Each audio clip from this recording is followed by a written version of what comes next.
Hi guys, in a recent video when I was talking about old gear and my stuff, and I talked about my Tomahawk has the name of Make 'em Cry. And I said if we were ever to camp together and you wanted me to tell a camp story, ask me to tell the story of Make 'em Cry. Well, so many of you hit me up on social media and everything else going, Blackie, go ahead and tell the story. I need to know the story.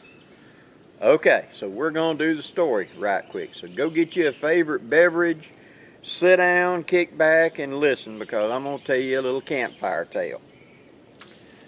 Alrighty, first let me set the stage for you. I did living history for 25 years. And what living history is, you all know of the people that go out and they do the Civil War reenactment. Well, we were 100 years and more before that. My time period that I preferred was the 1760s, or 10 years before the American Revolution. But I had started out doing the Mountain Man era, and then I gradually worked my way back doing, pre-Mountain Man, War of 1812, after the Civil War time period, after the Revolutionary War time period, Revolutionary War, French and Indian War time period, and just before that. And that, you just kind of progress. It's where you start out with a time period you enjoy, and you then will naturally kind of go further back because you get older pieces of gear, and this represents, or you just like that time period. And so I was doing that, and I was going to these national events. The second thing that we will talk about is, and the names will change to protect the guilty. There was this individual who was at these events that I would see them from time to time, and they had a camp name, and camp names were, it meant that you had been in these events for a while, and typically what would happen is you'd do something stupid or something funny would happen, and a nickname would get hung on you. And like nicknames, for example, of close friends of mine, Grouch, Mud Track, Sunshine, Spider Girl, Swamp Owl, Squire, The Don, Little Jeff. All of them were names because something happened and that nickname got hung on them. And we would come out to these events, you'd go by that nickname. Okay, so you wouldn't come up and say, hey, I'm John Snow, da da da da da. You'd say, hi, I'm Mud Track, or hi, I'm Blackie, or hi, I'm whatever. And that way you could kind of be yourself a little bit more. And at these events, like I said, I had seen this individual quite a bit. So to protect the guilty, I will not call them by their actual name or even their camp name. And I'll simply call them by store-bought. Now the reason I called him store-bought was this guy had the absolute best gear there was. His beautiful flintlock rifle was custom handmade by one of the biggest names in muzzleloading. His clothing, like this coat was made by Beth Gilgum, and a big, huge name in the industry. The people that were the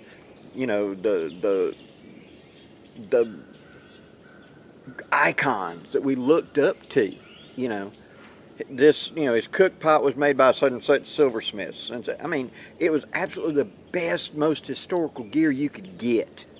If you'd seen it written up in any of the magazines of the day, he had some of it. I mean, and it's like he was made of money. He just would buy it. And so he had absolutely the best gear of all.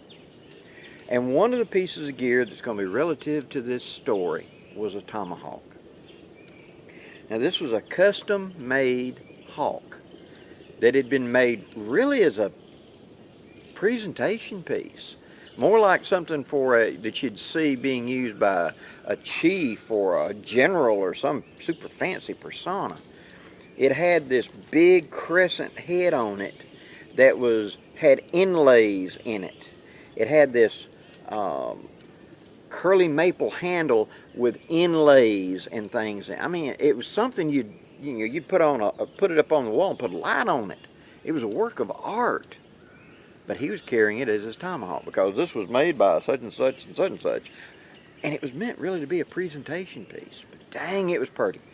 But in the day, whenever you might spend 20 bucks for a tomahawk, 30 for a really, really nice one, this was like a $200 tomahawk. This was, like I said, a presentation piece. And so now we come to the story. Now that we have set the stage, I was at a Living History event, and I had went to this event. It was my first very big one, and I was going around and learning everything, meeting people, stuff like that. I was coming out of just regular camping and really what we would call survival and stuff like that, and it had been a lifelong passion of mine for this history stuff. So here I am at this history event, and I had a tomahawk that I had bought, and it was a good hawk, but it was a kind of a cheap hawk, you know. And it really wasn't that great, and I knew it, but it's best I can afford. And on the last day of that event, I had tried to trade it off several times in that event, you know, trying to find somebody that I could, you know, say here and trade it. I was breaking camp to leave, and this guy came up and he said, "Hey, I heard you've got one of them cast Blackhawks and you're wanting to trade it off for something." And I said, "Well, yeah, you got something you want to trade?" And he said, "Yeah," and he held up this tomahawk. Now, it didn't look like it does now. The blade was kind of bent a little bit and twisted just a little bit. And what it was an original tomahawk, an original trade tomahawk from back in probably the early 1800s. It might have even been late 1700s. And it had been made up for the Indian trade. Now, how these were made is it's a flat piece of metal like that, it's beat out flat, and then around a mandrel it's rolled around it and the two halves come together and they beat it so that eye is formed where they just fold the metal around something, and then this is beat together and welded, forge welded. And so he said it had come out of an estate sale in Tennessee, and he had had it for a while, and he really wanted one of those cast hawks. And would I trade? Well, even though it was a little crooked, and that was the reason that he didn't want it anymore, because he threw in competition and it just simply didn't work right. He wanted to trade off, and since I was young and a greenhorn and didn't know no better, it was kind of obvious he was trying to pull a fast one on me. So I traded. And on the way home, riding with my buddy from the event and looking, I saw why he was trading. Since it was two pieces of metal had been folded around, when I looked up under here right there, it was cracked. Its long years of service had finally given up the ghost, and it was cracked. Well, yeah, okay, I got took. Alright, I'm young, I'm green, alright. But I still used it for a couple of months, and this was in 1984. And it hadn't acquired any name, it was just my tomahawk.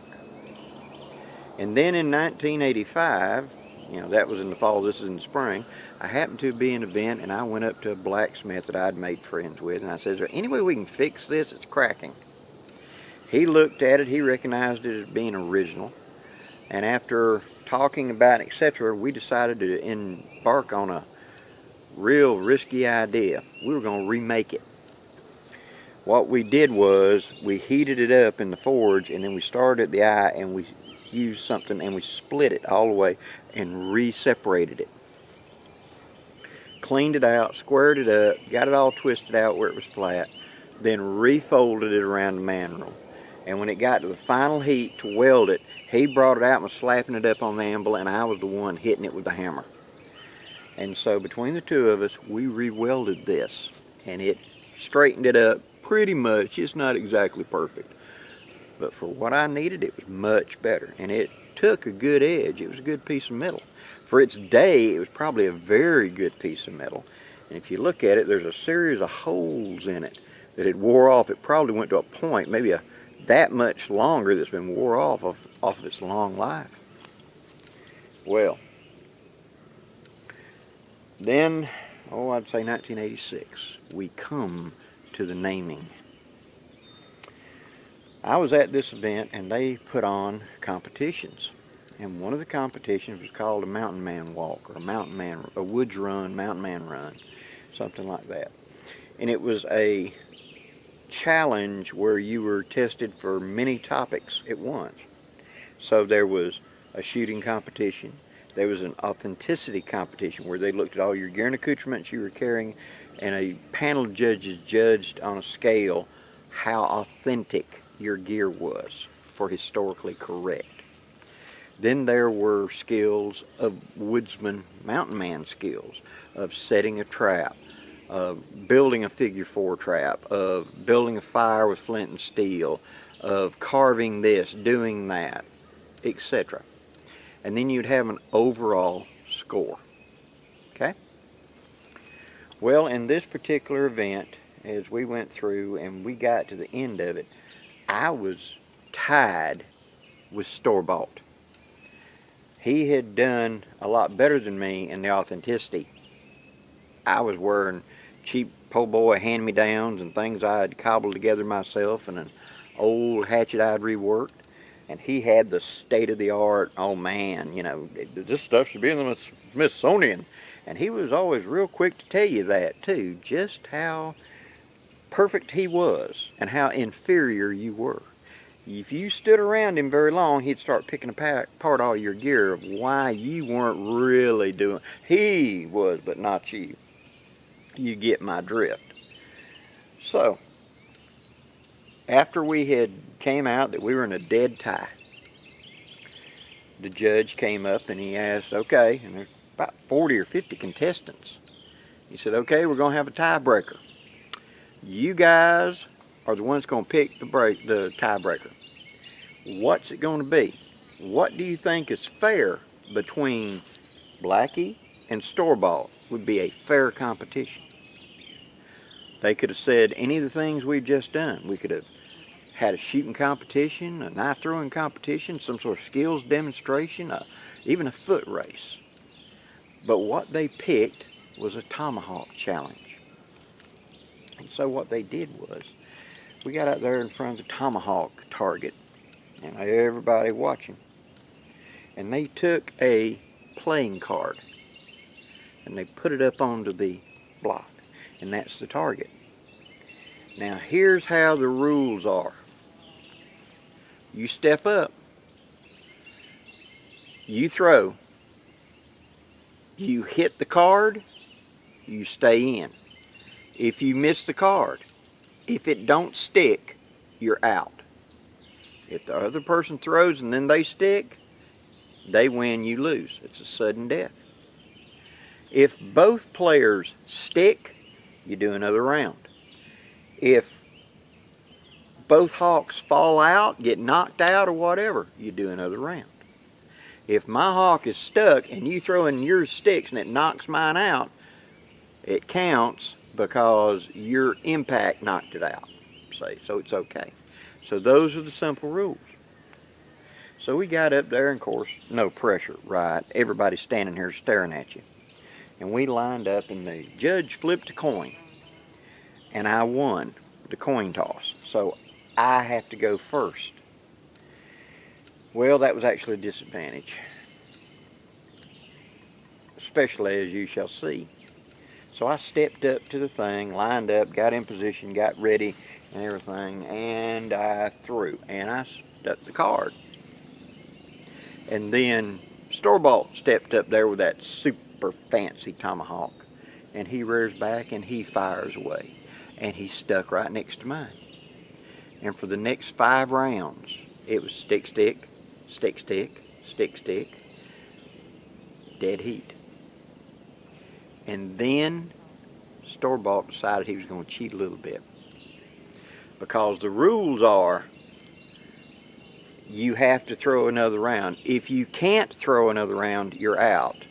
That means if I damage your hawk, I accidentally hit your hawk rather than the card, and I tear it up where it can't be thrown, Well, then I'm out the next round, ain't I? It's called a handle match. All I gotta do is bust that handle. And he's got that big axe, that big fancy thing. And so he's got the advantage because I'm always going first. And there's my handle. He got up, I stuck on round 6. And store-bought got up there, and instead of throwing like this, he threw like that, kind of sidearm. The guy straight behind me saw it very clearly. He was clearly aiming for my handle. And he hit right about there. Whack! And it split my handle big time. Well, of course, it knocked my handle out. And since he didn't stick, but he had hit mine, you go another round. But when mine split, about half of it, down to about here, was still solid, but he cut in like 3/4 of the way, and then it jaggedly split all the way down to about there. So it looked, after that long service, that old laminated handle kind of delaminated. It looked like, pages in a book, like you open it up and it, like that. That's what it looked like. So if I dipped the handle out like that, it was like that. Well, he's, thumping chest, it's all over, da-da-da-da. And as I picked it up, I'm looking at it, it's still attached.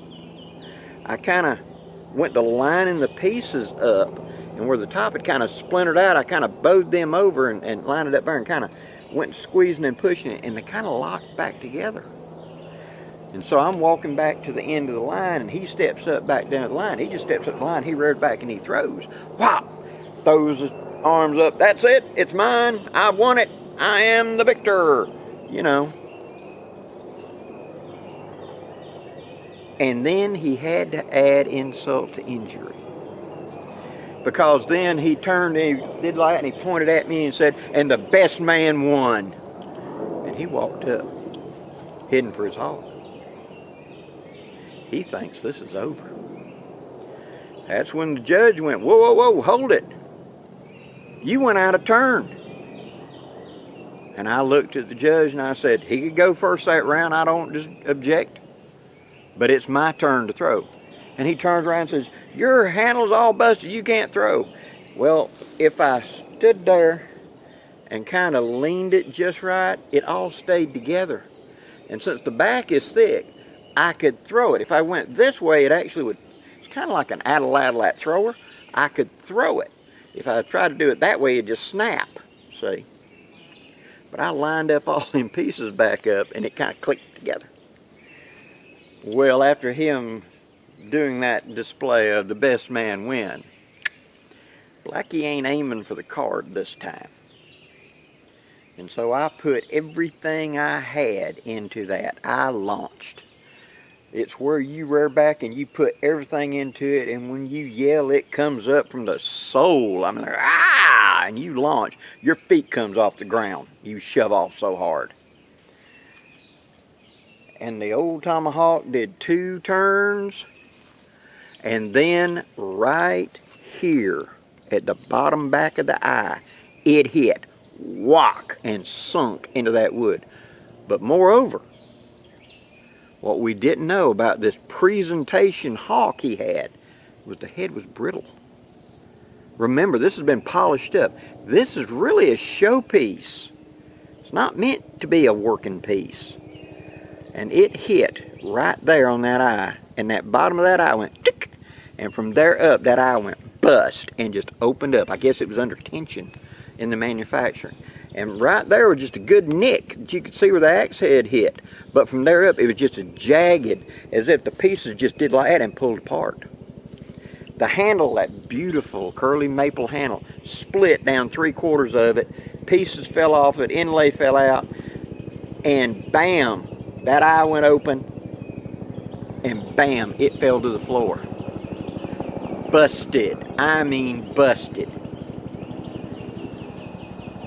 I walked up, I bent down, and I picked it up. His hawk, this part back here, the eye was just busted into pieces. The handle was split like 14 different ways down there. You couldn't have done a better job with a felon axe. It was just luck, you know, it really was. I picked it up and I come walking back up, and when I walked up the line and looked at old store-bought, he was standing there with his fist all balled up. His face was blood red and he was vibrating. He was so mad. I mean, that was $200 just got destroyed. He was mad, boy. He was so mad he went to crying. I don't mean like boo-hoo. I mean like tears were just running like a river. Him standing there glaring at me. If there hadn't have been 50 witnesses, he'd have went at me. But oh no. I walked up, went to hand him his stuff. He didn't take it. I dropped it at his feet. I turned around and I lined all the pieces back up and gently threw. It did 1.5 turns and stuck on the card, and Blackie won. The crowd went wild, and somebody in the crowd, and I can still hear that big baritone voice let out, said, "He made him cry." And that became "Make him cry" right there. Now I ended up putting another handle in it, of course, but that old Tomahawk earned that name of "Make 'em cry." Old store-bought didn't last much longer going to these events. He moved on to a reenactor position somewhere where he worked for some major historic park, walking around telling people how perfect he was. And I didn't miss him too terrible much. But that's the story of old Make 'em Cry. That it was a original. This is more than likely a 200-year-old tomahawk that has been my tomahawk since 1984. It has been my companion on untold campouts. It has split stumps during storms up under a tarp for firewood. It has shaved a ton of fat wood. I have pulled the handle out of it and used just the head to clean deer skins before. I have dug, I have whatever with this old piece of equipment, and that's the reason it's mine. And I like to think that that old blacksmith that made this way back when, I wonder if he'd like to know it lasted this long, that it ain't done yet, although I've kind of flattened the back of the thing. I've done a lot of pounding with it. But that's the story of Make 'em Cry. I hope you enjoyed the story, guys. Please leave any questions or comments below. Oh, and what was the prize for winning that Mountain Man competition?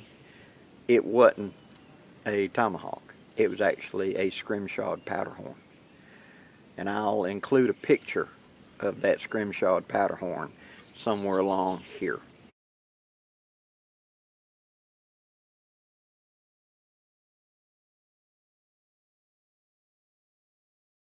Till next time, guys, I'm Blackie, wishing you safe journeys. Have a great day, guys.